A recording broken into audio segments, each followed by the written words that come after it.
Hello, I'm Luke Nell and welcome to Best Replays of the Week. In this episode we have a Type 59 on a spotting mission, a Conqueror in a brawling mood, and an E50M driver with a lot to prove. Roll intro!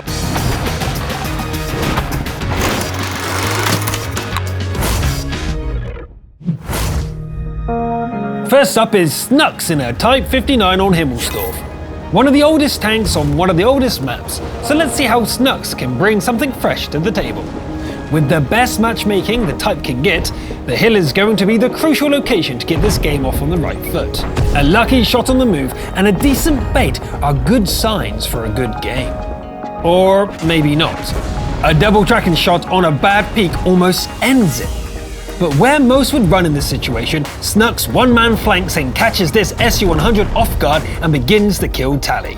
With the big guns somewhere else, the tier 6s are free to be farmed. Yummy! The hills have been taken, so fire support is here, team! Lucky Borsig, I'll deal with you later, as it's getting too hot to handle here. Oh, so you've decided to retake the hill? Fine, better return to the high grati? Oh, that hurt. But when you have an animal cornered... Go on, throw all your tier 8s at our hero, and skill can always make up for a lapse in concentration. Nice use of this wreck. A sneaky Type 64? Let's take him. Whoa! Certainly won't be going that way. Blasted arty. What's the status of the gay? Oh, everybody's dead, Dave. And, well, that was all but the arty. Time to go hunting. Only that Type 64 is fast enough to keep up with the Type 59, so gotta go fast but carefully. They spotted our hero, but no spots in return. That Type must be close. There!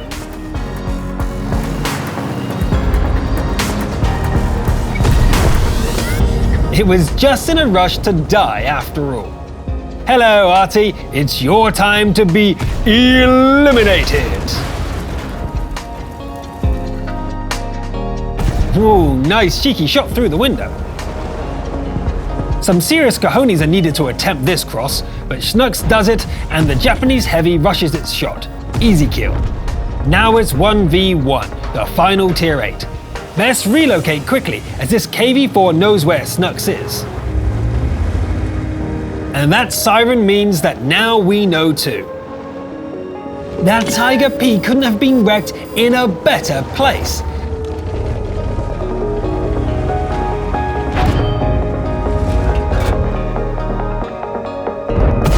Now that's what I call a pixel shot.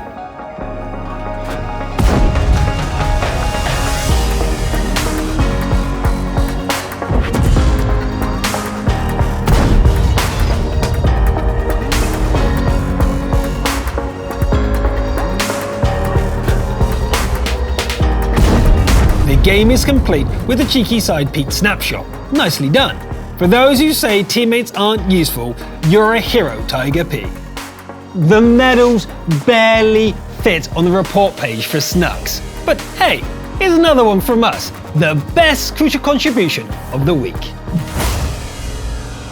Now we head to Inns with Tyna Lexa and their Super Conqueror, a fairly new addition to the British tech tree. Tyna better show us some moves in this new mean green carry machine, as she's top tier and with a platoon mate Jared Leto driving a Batchat. Some special magic guided that shot round the wall. It's going to be one of those games. Perfect demonstration of how effective this Conk's armor can be if used correctly. The accuracy of this gun just makes you feel all warm and fuzzy inside, doesn't it? Okay, teammates are dropping like flies, so it's time to start shimmering on some carry trousers. Now this is how to perfectly defeat a T-95. Remember to do the opposite if you're driving it. Not so fast, TVP! Leave Jared alone!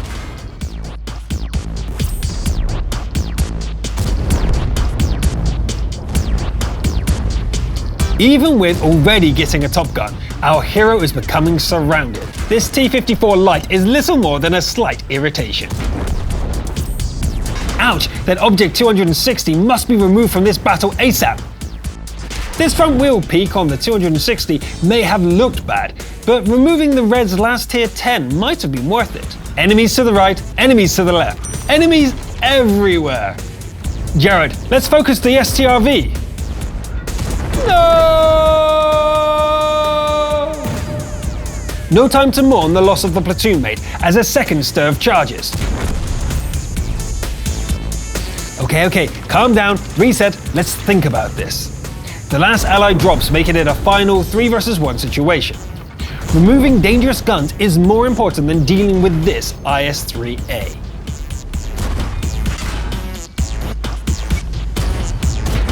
You see, in a facehug, this IS-3A stands no chance, and Tina Alexa finishes out the round.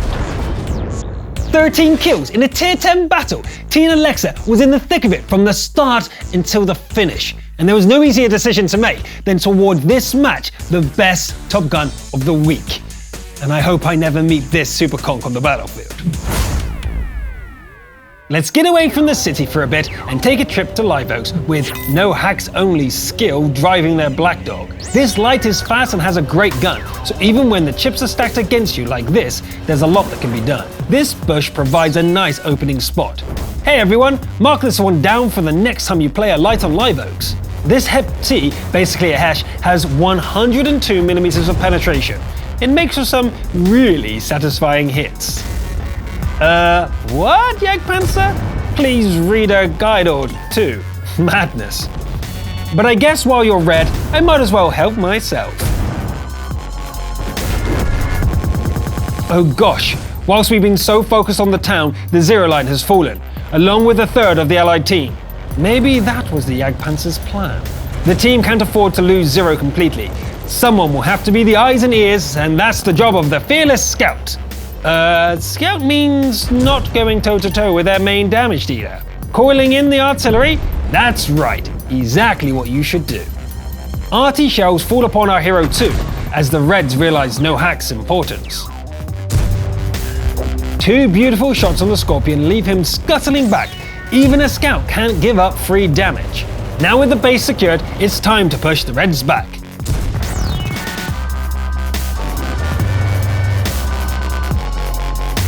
Aha! Got you!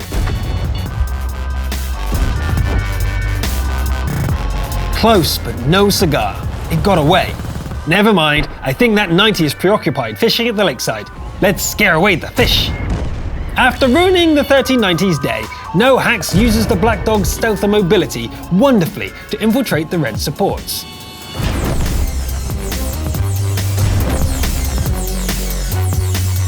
Tasty! 2 RTs and finally knocking out the Uds is enough to balance the books. Yeah, kinda. The final situation boils down to a massive T95 and a WZ-111-1-4. We'll have to be satisfied with those 2 pens. Certainly won't be getting any more from that T95's front. No hacks? I had to check after those 2 shots. Just filthy. Relocating to a random bush allows us to observe a T95 in its natural habitat. Right before No Hacks only skill pounces.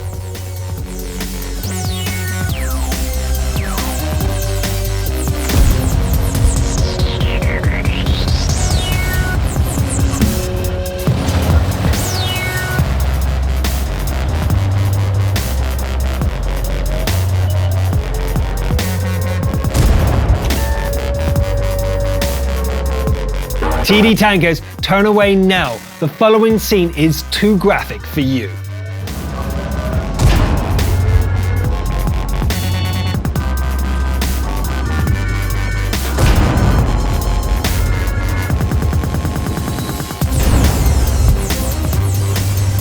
Firing that one before last shell into the ground is a little BM, not to mention risky, but I know I've done it a few times to secure that rare Faden's medal.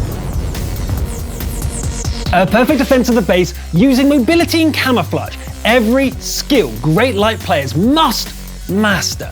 Well deserving of a Defender award. No Hacks only skill lived up to his name. Respect. We return again to our Chinese comrade, the Type 59, this time driven by Uber Engineer on Karelia Assault. Karelia assault in these mid-tier games is very malleable if you have the correct know-how. What know-how is that, you ask? Well, it is to push, push, push when you are top tier. Uber Engineer, show us what you know. Classic example of the type's gun acting up. Well, at least the view range is doing its job. In exchange for the shells driving straight into the ground, there seems to be a shield protecting our hero as they charge the enemy team and is completely unscathed. The same cannot be said for the enemy team who get promptly blasted to smithereens. 5k spotting just like that. 87 rear, AFK Indian Panzer rear. Christmas has passed, but the presents are still arriving, it seems. Uber Engineer must have been a very good tanker this year. A full Panther M10 to farm as well. You couldn't write the stuff, well, unless you have my job, I guess.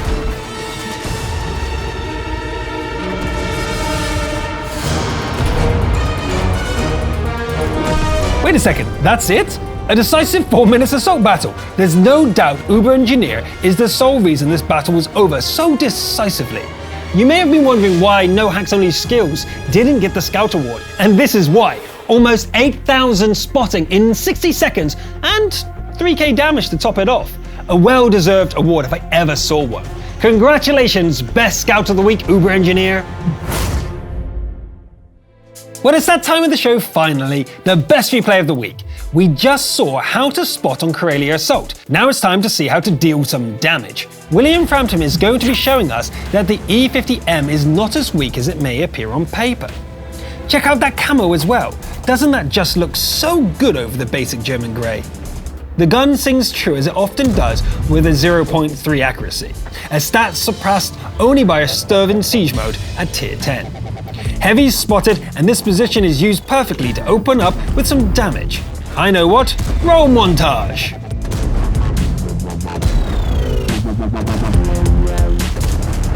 Just look at this side scraping. William Frampton is certainly pushing back the horde. Pop, there goes the Type 4 Heavy. The Super Conk managed to get the only shot in, but its allies are all but gone. Pop, that's the M103. Oh, Ninja Motion is trying to flank. It hurts. However outnumbered, the Greens swarm it. With the Motion out of the way, the Super Conk is left wide open.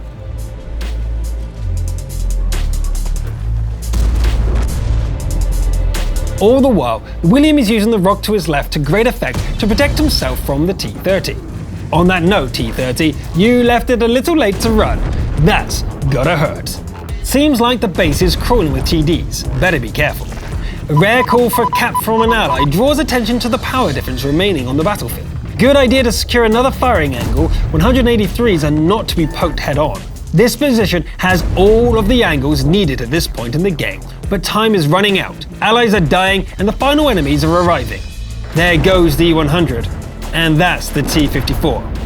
Even though some of those TDs are one-shot, this is going to be tough. 1v6. The FB 4005 thought its HP advantage would get the kill, but it was wrong. Watching the minimap to see that the 90 was coming and having the game sense to realize that it must be killed before the Batchat arrives, nothing short of amazing. Take note, folks. The Batchat will easily be able to kill our heroes if given the chance. But a ram is the perfect move to negate the Bat's advantages. That was close. Say it with me, everyone. If spotted, lose sight, then reposition. Number 7 in my Watch Survival Guide. Running out of time makes William sloppy as the M103 gets a hit in, but great reaction saves the tank. Revenge! 30 seconds left. It's that one-shot 183 we were hunting earlier. No real time for repositioning, so William will have to bait. Oh, no! That 183 was just too quick on the finger. I really thought that one was going all the way. We saw some really good demonstrations on how to play the E50M, but although you managed 11,000 damage and 9 kills, the timer was your downfall. You may have lost the battle, but you won our hearts, William Frampton, and our reward of Best Replay of the Week as compensation. And that's all for this week. We had 2 assaults this episode. They're pretty intense. I might turn mine back on. Anyway, if you've had your best game ever, don't be shy and send it in. You never know if it'll get on the show. I'm Luke Nella, thanks for watching, and I'll see you next time.